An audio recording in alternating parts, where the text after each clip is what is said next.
gente, a gente consegue chegar com potencial multiplicador em outras pessoas.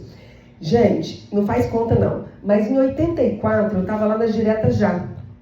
Diretas Já, 84, mas eu já estava fazendo, eu entrei movimento, eu falo que nós somos do movimento político, né? O partidário meu é mais recente, mas político desde o útero, né? Porque todos nós somos seres políticos e sociais.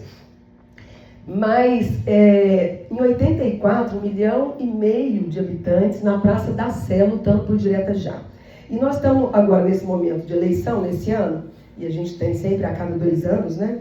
Cada 4 anos, enfim, depende dos cargos.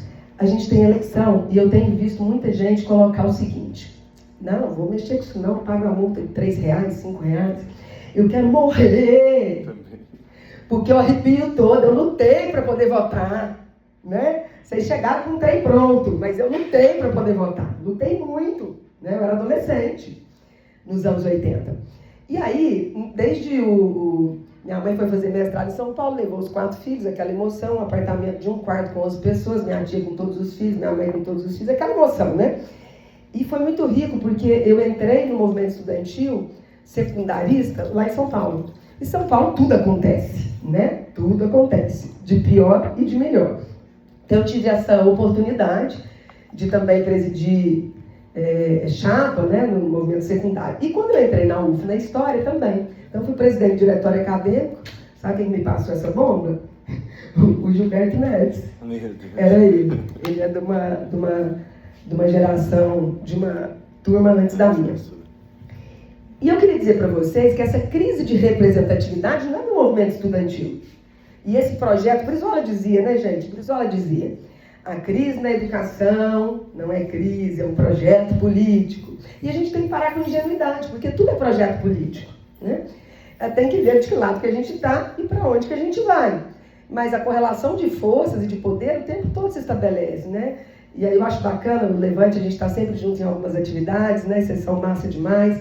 O Rei foi meu aluno, é um fofo. Você eu estou conhecendo mais aqui agora. Mas eu fico pensando o quanto que a gente precisou... Gente, eu, na época do Nestor Reitor, que aí o lema era esse. Você estava aqui já, na UF? E a gente gritava, Nestor Reitor, porque eles queriam impor o reitor para a UF. E a gente falou, não, é da lista tríplice, nós queremos ele. A gente acampou na reitoria. A reitoria era na Engenheiro Diniz. Então era assim que a gente fazia. E aí a greve durava 1 ano, aí eu me formei 1 ano depois, e é só emoção mesmo. E hoje eu vejo que a gente vive uma crise de representatividade muito significativa. E eu não acho que é no movimento estudantil, tá? É uma crise de representatividade de um modo geral. Eu estive na Câmara até 2024, eu tive coleguinha lá que foi eleito por determinada pauta e votava contra a pauta e o segmento. Você sabe disso, né? Eu arrepiava toda, enfim. Porque coerência não é o forte, muitas vezes. E a gente precisa tomar cuidado para não entrar nessas, de estar à frente de algum movimento sem o cuidado. Porque eu tive um professor na filosofia da USP, eu fiz mestrado na USP, depois doutorado aqui na UF. E ele trazia a reflexão que era assim: a indignidade de se representar alguém e, ao mesmo tempo, a responsabilidade e seriedade em se representar alguém. É muito sério representar alguém. É muito sério. Por isso a gente precisa abrir canais de diálogo, de consulta, né? Eu vivi o orçamento participativo, eu fui gestora de políticas públicas na prefeitura, na época do Zaire, nunca fui do partido dele, mas ele convidou por conta do trabalho que a gente tinha na SOS Mulher e Família e tal, a trajetória, aí montamos lá a divisão de direitos das mulheres, casa-abrigo e tal, e tinha orçamento participativo, a gente ia para os bairros e a população decidia o que ia ser feito com o dinheiro dos seus impostos, que em Uberlândia a arrecadação é de 5 milhões de reais, 5 bilhões de reais, que não é pouca coisa. 6, né, agora? 6 agora. E eu não vejo gente nas reuniões de orçamento. Também a prefeitura chama do dia para a noite, o pessoal no diário oficial, porque daí ninguém vê, né? Quando interessa, ela põe na rede social as coisas. Mas a reunião de orçamento, que é em maio e em setembro, não aparece em lugar nenhum. Mas eu acompanho todas, né? E vou, estando ou não vereadora. E é uma loucura. Então não é prioridade, por exemplo, tem 15 mil pessoas no Morada Nova. Não tem asfalto. Não é prioridade. Mas é prioridade trazer os data centers. E o Uberlândia quer ser referência em data center, e que se a energia já cai, vai fuder total com pH. Do lado do Morada Nova, eu moro no Nova Uberlândia, entre o meu e o outro, a cidade vai estremecer, vai faltar energia para todo mundo, para eles não. E eu sei que é irreversível, tá? A inteligência artificial, não estou falando disso. Mas eles saíram dos Estados Unidos porque lá não estava sendo aceito, estava matando todo mundo e arrebentando com o meio ambiente. Para onde que eles vêm? Para o Brasil. E aqui o prefeito abraça a Ciúbe, dá parabéns, e não teve uma audiência pública. Você sabia disso? Vocês estão acompanhando isso? Aí veio esses dias um menino lá da revista do Piauí. Cláudio, me acorde, porque ninguém quer conversar comigo, ninguém sabe o que está acontecendo. Falei, vamos lá. E aí fomos lá no Morada Nova conversar com a liderança, que também não sabia. Aqui tem um observatório do meio ambiente, aqui dentro da UFO. Só o observatório sabia? Eu e ele. Né? Enfim, muita gente não estava sabendo. Isso vai impactar nas nossas vidas, diretamente, fora o barulho para quem estiver no entorno. Né? E aí a reportagem fala assim, vai criar 2.000 empregos. Primeiro que se fosse 2.000 empregos, é uma mixaria, né? Mas enfim, vai criar 2.000 empregos. Vai criar 2.000 empregos para construir um prédio gigante. Porque para operar vão ser 2 ou 3 pessoas. Isso eles não contam. Por que eu estou contando isso? Porque a gente precisa se informar mais do que está acontecendo no nosso entorno. E representatividade significa escuta ativa, sem julgamento, sem preconceito, daqueles aos quais a gente representa. Se a estratégia de chamar para um auditório não funciona, nós temos que criar outras estratégias. É na rede social? É indo de sala em sala? É dando de doido? Como é que a gente pode criar estratégia com criatividade, enfim, para chegar? No nosso contexto a gente chegava de alguma forma, mas é outro contexto hoje. E a gente precisa chegar. Porque senão a gente vai naquela coisa que o Bruno falava, a indignidade em se representar alguém. Mas eu continuo achando que é de muita responsabilidade. Então o movimento estudantil é fundamental para tudo no país. A universidade passa por um problema seríssimo, não é de agora. Se agravou nos últimos tempos, mas não é de agora, em relação ao orçamento. Essas emendas que o Congresso Nacional tem são uma vergonha. Eu sou contra as emendas parlamentares. Usei como vereadora aqui, mas aqui é mixaria, né? 2 milhões de reais por vereador é mixaria perto do que tem lá. Mas sabe como que eu usei? Ninguém fez, só eu. Chamamento público. Chamamento público. Metade tem que ir para a saúde desse recurso, a outra metade para onde eu quiser. Aí eu falei, não, onde eu quiser não, é dinheiro meu, do meu bolso, é dinheiro público. Então eu vou receber os projetos, vou analisar os projetos, não estou nem vendo o nome de quem que é, eu pus recurso, mais recurso, uma instituição que eu nunca vi na vida, e estou feliz da vida, porque tem resultado, do que instituições que eu conhecia. Então a gente tem que fazer, porque o melhor exemplo, gente, é ser exemplo. Então o movimento estudantil tem que ser exemplo, a Câmara dos Vereadores tem que ser exemplo, porque o melhor exemplo é ser exemplo, né? Chamamento público. Gente, eu fiz processo seletivo para assessoria, porque eu queria gente competente, de confiança, mas competente. Porque é dinheiro público. E a UFA é paga, sim, com o dinheiro dos impostos de todo mundo. A UFA é paga, sim, é dinheiro público. Né? E a minha mãe está ferrada, porque ela se aposentou por aqui. E só piora, porque para os ativos ainda tem uns babados que não chegou para os aposentados. Muita coisa tem que ser na justiça, né?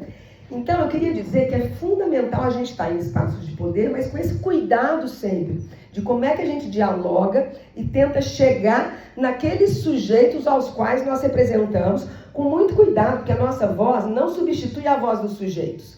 A nossa voz pode reverberar, amplificar a voz dos sujeitos. Mas com todo esse cuidado de o tempo inteiro ir consultando os sujeitos, porque às vezes o que está na minha cabeça é diferente do que está nos sujeitos os quais eu estou representando. E esses sujeitos não são homogêneos, não são bloco homogêneo. Esses sujeitos são diversos. E é preciso ter escuta para os sujeitos diversos. Concordemos ou não, os sujeitos diversos precisam se colocar. Então, eu acho que é muito desafiador, nesse momento de crise das instituições. Teve uma pesquisa que Felipe Nunes fez, recente, com 10 mil pessoas no Brasil. Em 2025 saiu o resultado dessa pesquisa. Eu convido vocês que estão no jornalismo e em outros cursos a consultarem, porque ela é muito rica, uma amostragem significativa. Eu tenho críticas à pesquisa, mas de um modo geral, ela contribui.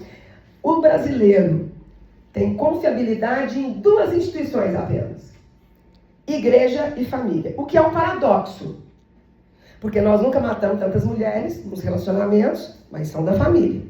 Família no singular, tá? Porque eu entendo família no plural, famílias. Várias configurações. Acreditam na meritocracia.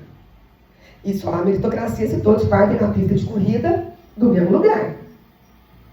E a gente sabe que tem um recorte racial, étnico, de pessoa com deficiência, de orientação sexual, de identidade de gênero, de ser masculinos ou femininos, fora outro, idade, faixa etária, que é uma longevidade. Então, né, na pista da corrida está todo mundo. Quem que está na frente da pista da corrida?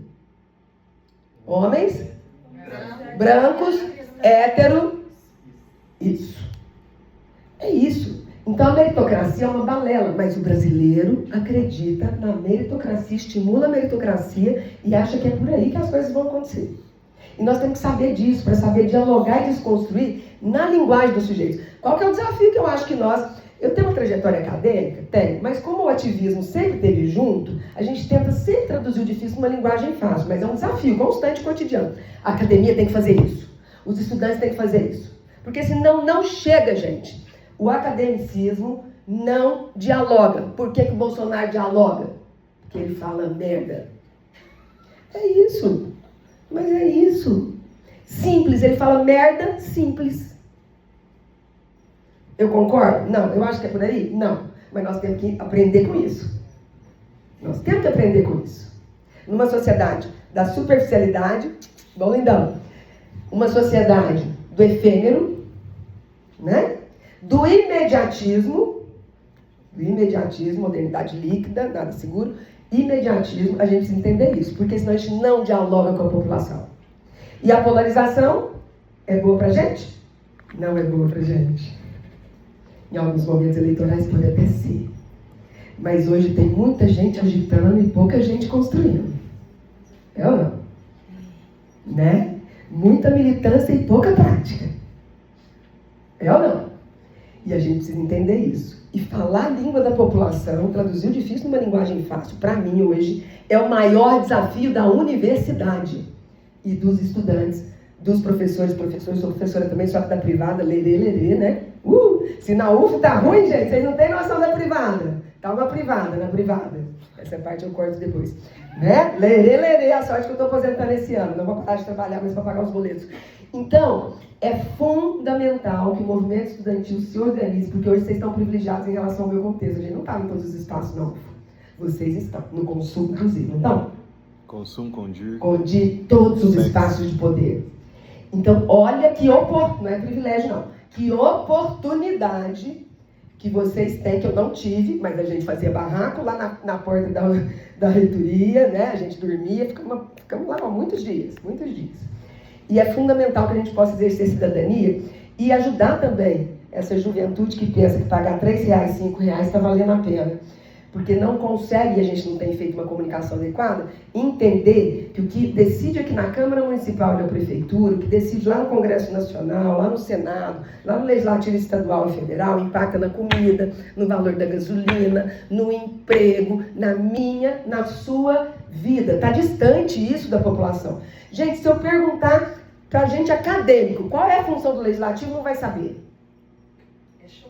Tá? Não vai saber. A minha mãe falava assim, e a minha mãe é super esclarecida, mas toda vez que ela me ligava e eu estava na Câmara, ela falava assim, como é que tá aí na Prefeitura? Aí eu falava assim, mãe, eu não trabalho na Prefeitura.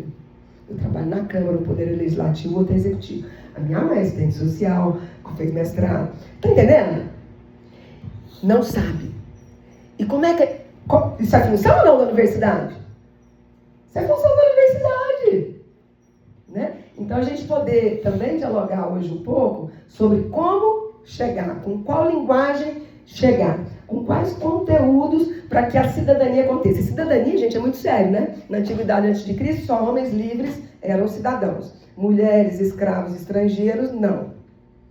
Até hoje tem resquício, tá? As mulheres ainda ganham menos que os homens, as negras ainda menos. Feminicídio, 63% mulheres negras, tem resquício desse parada.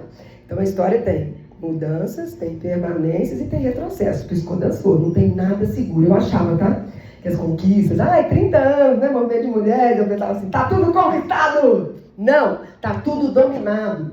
E nas redes sociais, com muito cultivo ao ódio, inclusive. Então, nós temos muitos desafios, enquanto movimento estudantil, enquanto docentes, enquanto Universidade Federal de Uberlândia, que eu amo de paixão, filha dessa casa, como eu disse, minha mãe também, a gente poder ver quais são as possibilidades de chegar mais, com potencial multiplicador. Né? Isso é a minha contribuição inicial e muito feliz de estar aqui com vocês. Obrigada. Quando eu vejo a Cláudia falar, gente, eu lembro muito de uma frase que fala assim, ó, os homens sempre tiveram medo das mulheres, sejam elas livres, sejam elas bruxas. Adoro as bruxas. Para varrer casa eu não gosto não, mas me dá uma vassoura que eu subo em cima. Detesto varrer casa, detesto servir de casa. Bom, agradecido. Mas tem que fazer, né? A gente faz. Agora nessas primeiras primeira etapa. A gente se despede do Gabriel, ele não vai poder continuar com a gente, tem compromisso, é triste, mas ele volta em algum outro momento, fica o pet aí com um convite para fazer uma colaboração, qualquer tipo.